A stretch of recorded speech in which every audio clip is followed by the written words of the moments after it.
Last લેક્ચરમાં આપણે chapter number 4 ની શરૂઆત કરી દીધી હતી.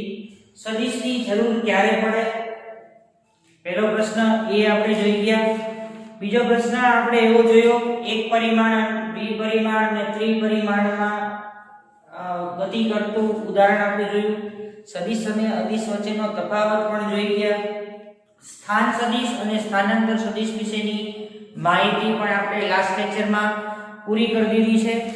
એના પછી આપણે સદિશને કેવી રીતે દર્શાવી શકાય એ પણ આપણે જોઈ ગયા. સદિશનું નિરૂપણ પણ જોઈ ગયા અને સદિશોની સમાનતા. ટોટલ 7 ક્વેશ્ચન આપણે 7 પ્રશ્નનું સોલ્યુશન આપણે પાર્ટ 1 માં પૂરું કરી દીધું છે. હવે આ પાઠમાં આપણે વાસ્તવિક સંખ્યા વડે સદિશોના ગુણાકારનો અર્થ તથા ઉદાહરણ આપો. કે શું કોઈ વાસ્તવિક સંખ્યા હોય, વાસ્તવિક સંખ્યાનો મતલબ શું થાય? 1 2 3 4 5 6 7 8 up to dot dot dot. તો એનો સદિશ રાશિ સાથે ગુણાકાર થઈ શકે છે? તો એનું શું થાય કે શું નહીં એના વિશેનું આપણે સોલ્યુશન લેવાનું છે. તો આપણે જોઈએ કે કોઈ સદિશ રાશિ ને ધન વાસ્તવિક સંખ્યા લેમ્ડા સાથે જો ગુણાકાર કરવામાં આવે તો આપેલી રાશિનું આપેલા સદિશનું મૂલ્ય લેમ્ડા ગણું વધી જાય છે. હું તમને એમ કહું કે કોઈ સદિશ a છે એની કોઈ વાસ્તવિક સંખ્યા 10 સાથે ગુણાકાર કરો તો એનું મૂલ્ય કેટલા ગણું થઈ જાય? તો કે 10 ગણું થઈ જાય. 2 વડે ગણું તો કેટલું થઈ જાય? બમણું થઈ જાય. 3 વડે ગણું તો 3 ગણું થઈ જાય. 100 વડે ગણું તો 100 ગણું થઈ જાય છે. તો કે હા, કોઈ વાસ્તવિક સંખ્યા લેમ્ડાને સદિશ a સાથે જો ગુણાકાર કરવામાં આવે તો આપેલા સદિશનું મૂલ્ય લેમ્ડા a ગણું થઈ જાય છે, પરંતુ તેની દિશા એને a જ રહે છે. બરાબર? તો સૌથી પહેલા પ્રશ્નનો જવાબ અહીંથી ચાલુ કરીએ છીએ આપણે. અહીંયા થોડીક વાર ધ્યાન રાખજો, બધું આપણે નહીં લખવા જઈએ પણ સમજાવવો જોઉં છું. દાખલા તરીકે આ કોઈ એક સદિશ છે ને a છે, આ કોઈ સદિશ a છે. હવે આ સદિશને કોઈ આપણે લેમ્ડા જેટલી વાસ્તવિક સંખ્યા, લેમ્ડા જેટલી વાસ્તવિક સંખ્યા સાથે એનો શું કરી છે? ગુણાકાર. તો સ્વાભાવિક છે કે આનું મૂલ્ય કેટલા ગણું થઈ જાય? લેમ્ડા a ગણું થઈ જાય. કેટલા ગણું થઈ જાય? લેમ્ડા a ગણું. આ વાસ્તવિક સંખ્યાને આપણે કદાચ 10 વડે દર્શાવી કે 10 જેટલી વાસ્તવિક સંખ્યા વડે એનો ગુણાકાર કરવામાં આવે તો આનું મૂલ્ય કેટલા ગણું થઈ જાય? 10 ગણું થઈ જાય. એની દિશા કેવી રહે? એને એ જ રહે. 2 વડે ગુણું તો એનું મૂલ્ય કેટલા ગણું થઈ જાય? 2 ગણું થઈ જાય. બરાબર? એની દિશા કેવી રહે? એને એ જ. પણ તમારા મનમાં કોઈ પ્રશ્ન આવે કે સાહેબ વાસ્તવિક સંખ્યા તો માઈનસમાં પણ લઈ શકી, -2 વડે ગુણવામાં આવે તો? બરાબર? તો -2 ગણું મૂલ્ય કેટલું થાય? બમણું તો થઈ જાય પણ એની દિશા કેવી થાય? વિરુદ્ધ. બરાબર? તો ધારો કે કોઈ સદિશ a છે, આ સદિશ a છે, બરાબર, એને કોઈ વાસ્તવિક સંખ્યા -2 વડે ગુણાકાર કરવામાં આવે તો, -2 વડે ગુણાકાર કરવામાં આવે તો તેનું મૂલ્ય બમણું થાય, બમણું થાય, પરંતુ તેની દિશા વિરુદ્ધ થઈ જાય છે. કેવી થઈ જાય? એની દિશા વિરુદ્ધ થઈ જાય. વિરુદ્ધ થઈ જાય એનો મતલબ શું થાય? તો કે આ સદિશ a છે ને, આ સદિશ a છે, એને હું વાસ્તવિક સંખ્યા -2 વડે ગુણું તો દિશા કેવી થઈ જાય? સદિશની વિરુદ્ધ. કારણ કે આપણે ઋણ વાસ્તવિક સંખ્યા વડે એને ગુણ્યું છે માટે. તો માન લો કે કોઈ ધન વાસ્તવિક સંખ્યા સાથે સદિશનો ગુણાકાર આવે તો બંનેની દિશા એક જ સરખી રહે, અને જેટલી તાર વાસ્તવિક સંખ્યા વડે ગુણો એટલું એનું મૂલ્ય થઈ જાય છે. 10 વડે ગુણું તો 10 ગણું થાય, 5 વડે ગુણું તો 5 ગણું થાય, 2 વડે ગુણું તો 2 ગણું થઈ જાય. કોઈ સદિશને ઋણ વાસ્તવિક સંખ્યા વડે તમે ગુણાકારમાં લો તો એનું મૂલ્ય એટલા ગણું થઈ જાય ખરું, પણ પરસ્પર દિશા કેવી થઈ જાય? વિરુદ્ધ. તો આપણે બીજા ઉદાહરણમાં -2 વાસ્તવિક સંખ્યા વડે એનો ગુણાકાર કરેલો છે, તો સદિશનું મૂલ્ય બમણું થઈ જાય, પરંતુ એની દિશા છે એ કેવી થઈ જાય? વિરુદ્ધ થઈ જાય છે. તો આ તમારું થઈ ગયું વાસ્તવિક સંખ્યા સાથે સદિશોનો ગુણાકાર. એક નોંધ છે એ પણ તમને અહીંયા શીખવાડી દઉં કે સદિશ, કોઈ સદિશ સાથે લેવાતો ગુણાંક ભૌતિક પરિમાણ ધરાવતો અદિશ પણ હોઈ શકે. એટલે કે સદિશ રાશિનો અદિશ રાશિ સાથેનો ગુણાકાર પણ થઈ શકે છે. બરાબર? કઈ રીતે થાય એ ધ્યાન રાખજો. સદિશ a નો કોઈ સદિશ a છે એનો ગુણાકાર કોઈ ભૌતિક રાશિ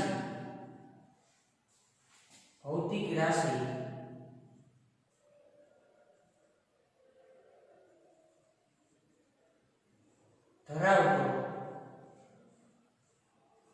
અદિશ પણ હોઈ શકે છે. દાખલા તરીકે અહીં લખી છે, દાખલા તરીકે અચળ વેગનો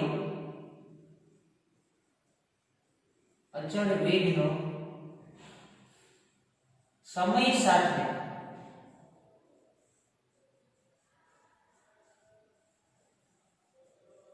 ગુણાકાર કરવામાં આવે તો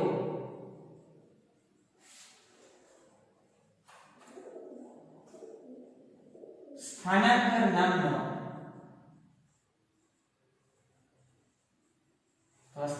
નામની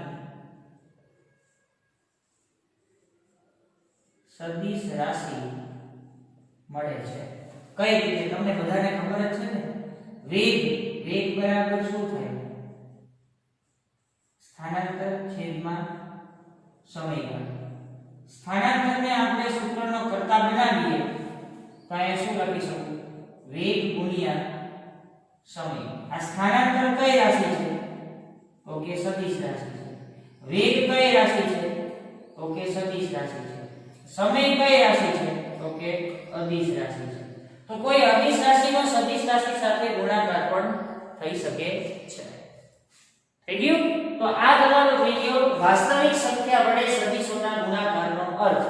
કોઈ સદિશ a છે એનું તમે કોઈ વાસ્તવિક સંખ્યા લેમ્ડા સાથે ગુણાકાર કરો તો એનું મૂલ્ય એટલા ગણું થઈ જાય છે. કોઈ વાસ્તવિક સંખ્યા ઋણ સાથેનો ગુણાકાર કરો તો એનું મૂલ્ય એટલા ગણું થાય, પણ બંનેની દિશા પરસ્પર કેવી હોય? વિરુદ્ધ હોય છે. ધન સંખ્યા સાથે ગુણાકાર કરો તો દિશા એક જ રહે. ઋણ વાસ્તવિક સંખ્યા સાથે ગુણાકાર કરો તો દિશા પરસ્પર વિરુદ્ધ થઈ જાય. કોઈ સદિશ a ધરાવતો a નો ગુણાકાર કોઈ ભૌતિક રાશિ ધરાવતો અદિશ પણ હોઈ શકે છે. દાખલા તરીકે સ્થાનાંતર બરાબર વેગ ગુણ્યા સમય. આ સદિશ રાશિ છે, એની સાથે જે ગુણાકારમાં લીધી છે રાશિ કેવી છે? અદિશ છે. તો એ અદિશ પણ હોઈ શકે છે. તો આ તમારું થઈ ગયું વાસ્તવિક સંખ્યા વડે સદિશોના ગુણાકારનો અર્થ. બરાબર? ચાલો, એના પછી સૌથી મજાનો ટોપિક એ છે સદિશોના સરવાળા માટેની ત્રિકોણની રીત. તો અહીંયા ક્વેશ્ચન આવો છે, સદિશોના સરવાળા માટેની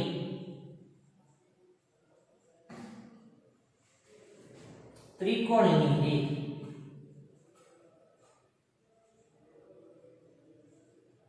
હવે બધાનું ધ્યાન અહીંયા હોવું જોઈએ.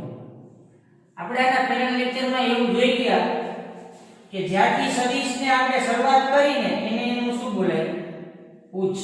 અને જે બાજુ તમે એરો રાખો એટલે કે તીર રાખો એને એનું શું બોલાય? શીર્ષ. આવું આપણે લાસ્ટ લેક્ચરમાં જોઈ ગયા છે. તો માની લો કે અહીંયા હું એક આકૃતિ પહેલા ડ્રો કરી નાખું છું, પછી તમને આગળ સમજાવું.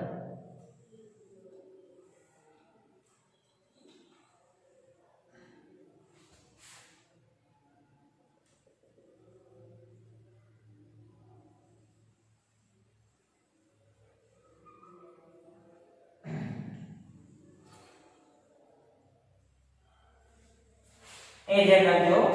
આકૃતિમાં દર્શાવ્યા પ્રમાણે બે સદિશો a અને b નો સદિશ સરવાળો ત્રિકોણની રીતથી કરવો છે. જો આકૃતિમાં એક સદિશ આ આપેલો, જો એને તીર ડ્રો કર્યું એટલે આ સદિશ a, બરાબર. અહીંયા હું નામ આપી દઉં p. પછી જો આ સદિશ b છે, આ સદિશ b, અહીંયા હું નામ આપી દઉં q. તો આકૃતિમાં દર્શાવ્યા પ્રમાણે બે સદિશો સદિશ a અને સદિશ b નો સરવાળો ત્રિકોણની રીતથી કરવો છે. તો આકૃતિમાં દર્શાવ્યા મુજબ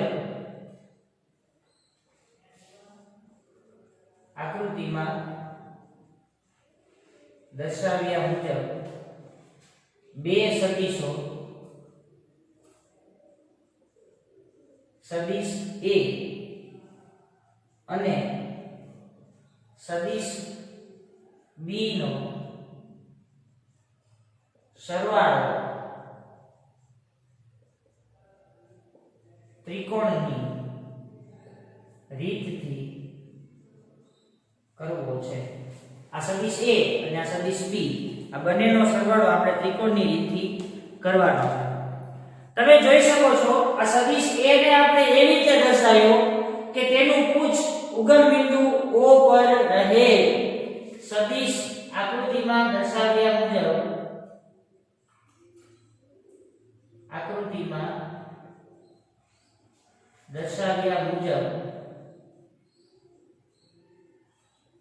સદિશ a ને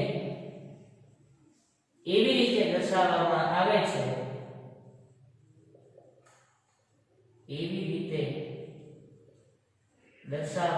આવે છે, કે જેથી તેનું ઉચ્ચ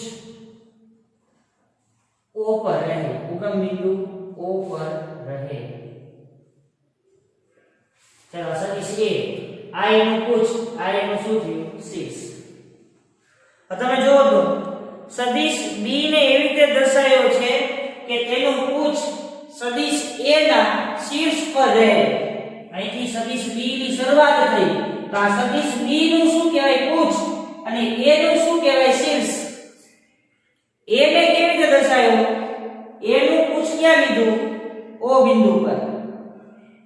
હવે b ને દર્શાવો, તો b ને એવી રીતે દર્શાવવાનો કે b નું ઉચ્ચ a પર, a ના શીર્ષ પર રહે. તો સદિશ b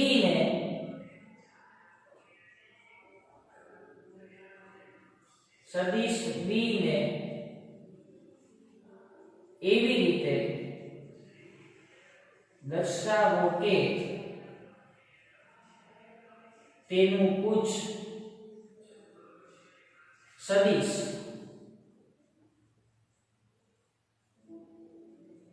a પર રહે છે.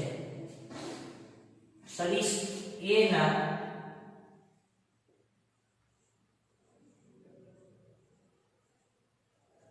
શીર્ષ પર રહે. આ બે સદિશનું નિરૂપણ આપણે અહીંયા દર્શાવી દીધું. બરાબર. હવે શું કરવાનું? આ સદિશ b નું શીર્ષ અને આ સદિશ a નું ઉચ્ચ બંનેને જોડતો એક પરિણામી સદિશ r દોરો કે જે સદિશ a અને સદિશ b નો સરવાળો આપે છે. હવે સદિશ b ના શીર્ષ અને સદિશ a ના સદિશ b ના શીર્ષ અને સદિશ a ના ઉચ્ચને જોડતો પરિણામી સદિશ r દોરો કે જે સદિશ a અને સદિશ b નો સરવાળો આપે છે. થઈ ગયું? તો સદિશ a દર્શાવ્યો, સદિશ b દર્શાવ્યો, પછી છેલ્લે શું કર્યું? આ સદિશ a નું ઉચ્ચ લીધું, સદિશ A નું શીર્ષ લીધું અને બંનેને જોડતો એક પરિણામી સદિશ દર્શાવ્યો છે, જેને આપણે સદિશ R વડે દર્શાવશું. અને આ સદિશ R છે ને એ શું આપે? સદિશ A અને સદિશ B નું પરિણામી સદિશ આપે છે. બરાબર? ચાલો આકૃતિ ઉપરથી હું આમ લખી શકું. આકૃતિ પરથી OP બરાબર સદિશ A, PQ બરાબર સદિશ B અને O થી Q OQ બરાબર સદિશ R માટે OQ સદિશ બરાબર સદિશ R બરાબર અથવા OQ બરાબર પેલા આપણે લખી OP પ્લસ PQ. ચાલો OQ બરાબર OP એટલે શું છે? સદિશ A. PQ એટલે શું છે? સદિશ B. પણ OQ બરાબર આપણે શું સાબિત કર્યું? સદિશ R. ટૂંકમાં આજે પરિણામી સદિશ મળ્યો R, આજે આપણે જોડી દીધો એ R કહેવાય. R એટલે પરિણામી સદિશ અને પરિણામી સદિશ એટલે આ બંને સદિશનો સરવાળો સૂચવે છે. તો આ તમારી થઈ ગઈ સદિશોના સરવાળા માટેની ત્રિકોણની રીત.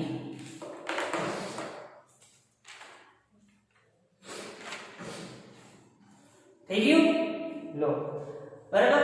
હવે આવું ને આવું સમાંતર બાજુ ચતુષ્કોણની રીત સમજવાની છે. તો બે સદિશોના સરવાળા માટે સમાંતર બાજુ ચતુષ્કોણની રીત સમજાવો. તો અહીંયા ક્વેશ્ચન આવો છે, જોજો બહુ સહેલો ક્વેશ્ચન છે. બે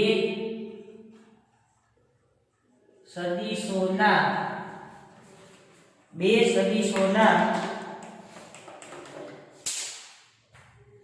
સરવાળા માટેની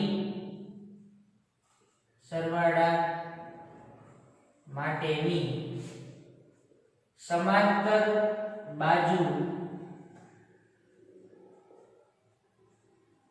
ચતુષ્કોણની રીત.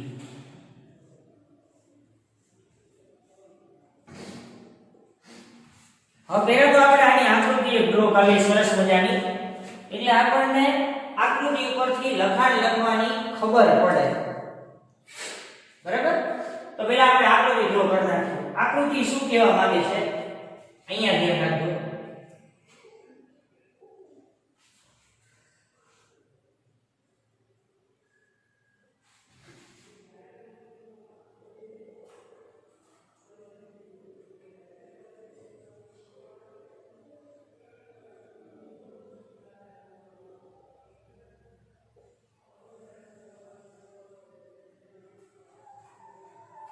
આમે શું ડ્રો કર્યું? સમાંતર બાજુ ચતુષ્કોણ ડ્રો કરેલો છે.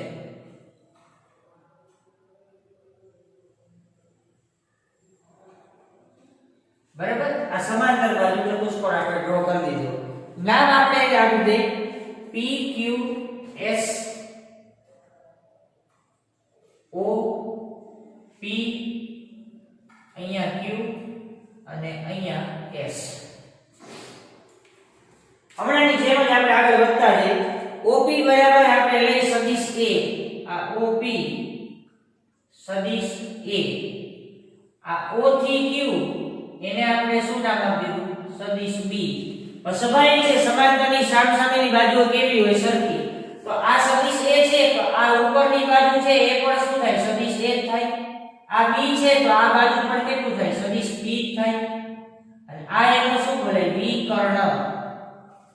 શું બોલાય? વિકર્ણ. તો 10મા ધોરણમાં જોઈ ગયા છો. હવે આનું મારે વર્ણન લખવું હોય તો હું કઈ રીતે લખી શકું? તો કે આકૃતિમાં દર્શાવ્યા મુજબ સદિશ A અને સદિશ B ના ઉચ્ચ ઉગમ બિંદુ O પર રહે તે દર્શાવવામાં આવેલા છે. કાઈ લખી છે આકૃતિમાં દર્શાવ્યા મુજબ. જોજો અહીંયા હો, ધ્યાન રાખવા જજો.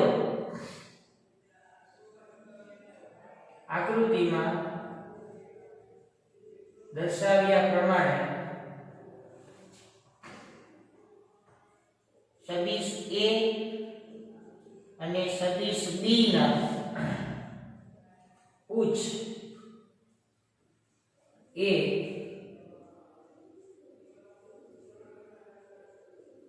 ઉગમ બિંદુ O પર રહે તેમ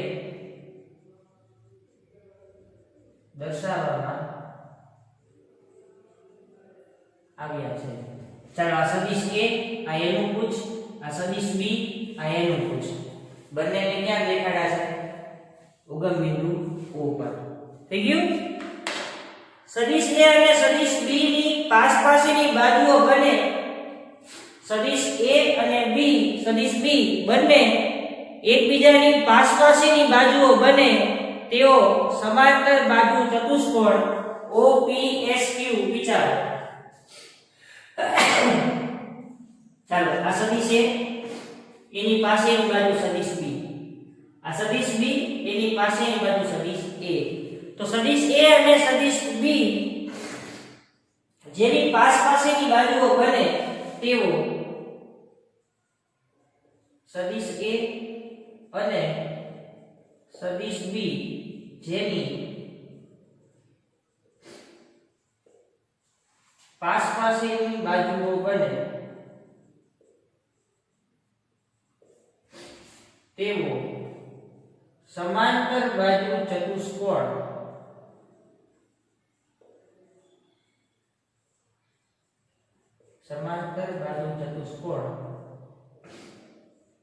OPSQ વિચાર.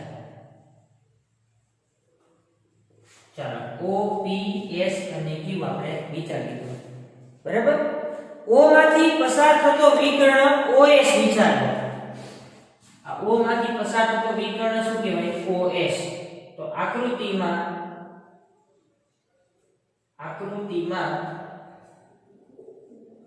O માંથી પસાર થતો વિકર્ણ OS વિચાર. હવે સ્વાભાવિક છે તમે આટલી ઉપરનો ભાગ તમે ભૂલી જાવ તો આ રીત લાગુ પડે. સદિશ A આ સદિશ B આ એનો શું થાય? પરિણામી એટલે બંનેનો શું થઈ જાય? સરવાળો. તો OS એ સદિશ A અને સદિશ B નું પરિણામી સદિશ આપે છે. અહીં OS એ સદિશ A અને સદિશ B નું પરિણામી સદિશ R આપે છે. ઉપરથી બાજુ વિચારો કે નીચેની બાજુ વિચારો બધું સરખું જ થશે. બરાબર? તો અહીંયા આપણે આ લખી શકીએ OP બરાબર સદિશ A, PS બરાબર સદિશ B અને OS બરાબર સદિશ R. તો OS એટલે પરિણામી થાય ને, અને પરિણામી એટલે બંનેનો શું થઈ જાય? સરવાળો. તો P OP PS. OS એટલે શું છે? સદિશ R. OP એટલે શું છે? સદિશ A અને PS એટલે શું છે? સદિશ B. તો કે આ સમાંતર બાજુ ચતુષ્કોણની રીત એ ત્રિકોણના સદિશ સરવાળાની રીત જ છે તેમ કહેવાય. તો બંને કેવી છે? સરખી છે તેમ કહેવાય. તો કે આ સદિશોના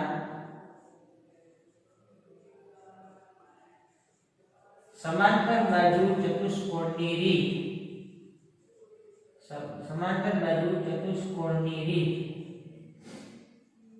એ સદિશોના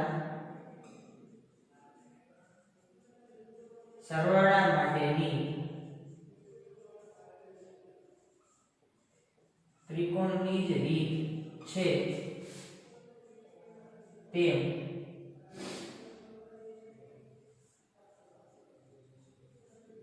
કહી શકાય છે. થઈ ગયું? પડી ખબર? હવે અહીંયા જગ્યા નથી એટલા માટે આ શૂન્ય સદિશ છે એ અને એકમ સદિશ આ બંને આપણે આના પછીના પાઠમાં વિચારવાનું થશે. તો અહીંયા તમારા ત્રણ ટોપિક અહીંયા પૂરા થાય છે. ત્રણ ક્વેશ્ચનમાં પહેલો ક્વેશ્ચન હતો વાસ્તવિક સંખ્યા વડે સદિશોના ગુણાકારનો અર્થ અથવા ઉદાહરણ. બીજું હતું સદિશોના સરવાળાની ત્રિકોણની રીત અને ત્રીજું હતું સમાંતર બાજુ ચતુષ્કોણની રીત. એ ત્રિકોણની રીત જેવી જ છે એટલે એમાં કોઈ ચિંતા કરવાની જરૂર છે નહીં. બરાબર. હવે આના પછીના પાઠમાં આપણે બે ટોપિક જોવાના છે. શૂન્ય સદિશ એટલે શું અને એકમ સદિશ એટલે શું. આ બંને વિશે આપણે માહિતી મેળવવાની થશે. થઈ ગયું? ચાલો આ ટોપિકમાં આપણે આપણું અહીંયા રાખશું. Thank you.